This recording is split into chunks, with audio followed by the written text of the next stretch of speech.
You have the background you have, and you didn't know why it was called the Apple Computer Company. Well, because it sounded cool. In those days, remember, the business was not billions of dollars like it is today. It was not where you have to have professionally trained marketing people who have think tanks and for $300,000 come up with a name of a new product or a name of a new company. It was whatever sounds interesting, you go with it because there was no money. And he never, you never at any point asked Steve, where'd you get that name Apple from? Never once. Never once did I ask. And you found out last year. Yeah. This is getting funnier by the second. You appreciate that? Well, no, it's kind of neat to go so long and actually get an answer, a little bit of an answer that people ask a lot. Now, I know you and Steve were childhood friends, but how'd you meet? I had actually, I felt like I was oriented to where I wanted to put myself through college. So after 2 years of college, I worked for 1 year to earn the money for my third year of college. And while working, I told an executive I used to design computers, but I could never afford a part. He says he could get me the parts, the chips, because he had connections with the chip industry. I designed a computer, built it, and while I was building it, the guy down the street that we were soldering together in his garage said, "You've got to meet another guy that went to our high school, Steve Jobs. He likes electronics, he knows electronics, and he likes to do pranks also, like you do." And I was a well-known prankster. So Steve came over, and we started talking to each other about who had done which and what pranks and what we'd done in electronic designs, you know, and we also started talking philosophy and life and where things were headed and what kind of music had what kind of messages. We were both very positive on the counterculture movement, the ability to think of a different type of life than everyone is living. And Steve sort of lived the hippie life, and I only just sort of admired it. I was getting more just, you know, middle straight, you know, in the center of the road. Did you see your personalities as more similar or more complementary? I saw them as more similar then. Steve's changed a lot since then. But I saw us very much alike and caring about those things that young people thinks about in the world and people's relations and the evil of big money and you know, and how people, what's important in the world. Steve was very focused on important people in the world. People like Shakespeare, people like Isaac Newton, how they had taken the world so far forward, and there were very few of those kind of people. So I guess he always wanted to be one of them. And I just spoke about, you know, I don't know, the greatest computer designs I could do.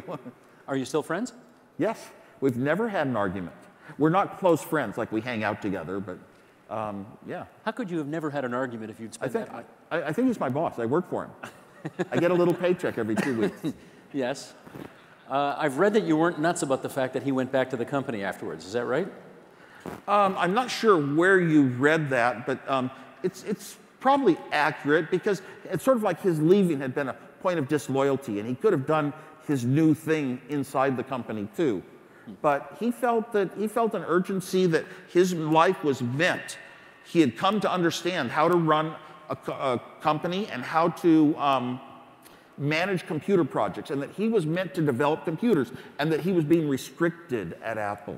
That Apple was not allowing him to do some things that he wanted and putting him in a box, and he could go off and work on something new all on his own, but he couldn't associate with some ongoing things. Did you ever talk to him about that time? What? You ever talk to him about that stuff? And so he felt it was necessary to leave Apple. Yeah, I spoke with him, yeah, at that time. And I kind of admired him for his thinking was the way a pure person would do it. I'm doing this for the right reasons. What I'm meant to do in life is this. And knowing yourself is one thing that both of us had very, very strong in our qualities. But somehow I stayed sort of the same person forever. Let me ask you a bit of, you know, one of those big touchy-feely questions, which is, how does one go about leading a relatively balanced, semi-sane life when you have achieved something as astronomical as you have by the age of 30? First of all, when you have a big success and you're young, like talk to any of the people that have the big hot companies, the hottest ones in the world, and they're young, your life doesn't change a lot right away. It's very easy to keep pretty much it going the way it is. After a while, maybe you want some more experiences that your luck and your wealth can bring you, or, you know, and the typical thing is to become a big, I'm going to just keep working on more projects and make more money. I'm going to turn the money I have into more money and have a high position in a company. And that, somehow that never happened to me. I sort of, knew who I was and who I was going to be in life without that success of Apple. And so I didn't become that person. But for me, the reason was partly because when you start a company to make money. That wasn't true in my case. Right. Steve Jobs wanted to start the company with something I'd already designed. And I sort of had to be talked into it, and I got persuaded to do it, but it wasn't my idea to start the company for money, just to design a great computer. Do you not have the conversation with yourself at some point where you ask, okay, I've done this, I'm not even 30 yet, what am I going to do for an encore? Never. No, I did think about it. Yeah, I did think way back then that, oh my gosh, you know, as Steve said, we've made more money than our parents made in their lives. And I thought, you know, Apple was becoming so big a thing. There wasn't going to be anything you could do in the world, really, that another company, another product that could ever be that big and important, the way it was presented in the press and in people's hearts and minds. So, I just felt that, well, that's good. That was, you know, the main thing. I'm just going to keep following new, interesting. I like people. I like little startup companies. I started a number of my own to build neat products, had good times over the years. Now I'm with a company, again, that's sort of like I'm with them because they're doing a revolution like Apple. Which one's this? This is Fusion.io out of Salt Lake City. And they've just figured out how to take those little cards that you have in your camera that act like a little disk, a lousy disk. They learned how to make a ton of those chips on boards, architect them, and a lot of thinking. How do you get the maximum performance so you can replace a $100,000 array of the fastest hard disks made on Earth with one little board?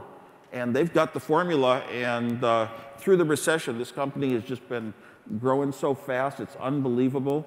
Now, what's the attraction of that for you? Well, the attraction is they've changed the nature. All the big computers of the world, of all the big companies of the world that bring us stuff in our lives over the internet or to our desks at work, all of those computers are going to change to have a new type of storage, and a lot of those hard disks, the expensive ones, are going to pretty much go away forever.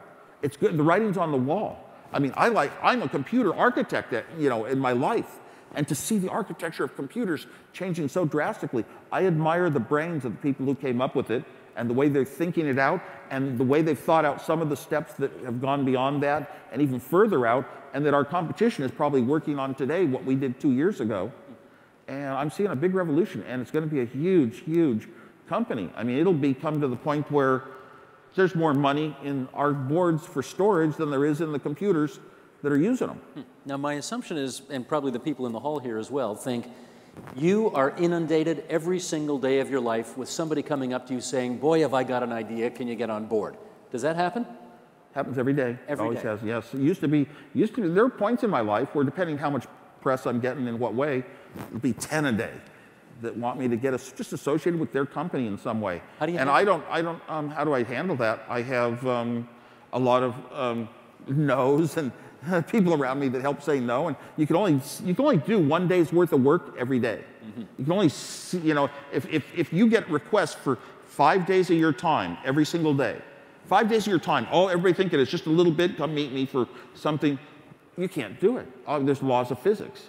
So, I'm with a company now because I met them, but I was so impressed with the brains and the thinking, the founders, the product that they had, what it meant to the world, the fact that I hadn't even thought of it and hadn't even seen it myself. And if I had thought of it, I would have done lousy approaches the way other people were doing. So I really kind of developed a love for this company. And that's why I'm with them.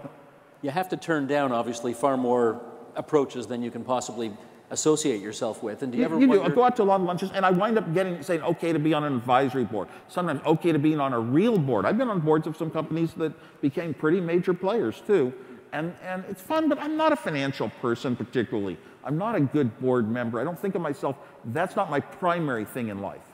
Are you rich? And these advisory boards are very easy. Sometimes they're very important and help the companies a lot, but sometimes they're just artificial.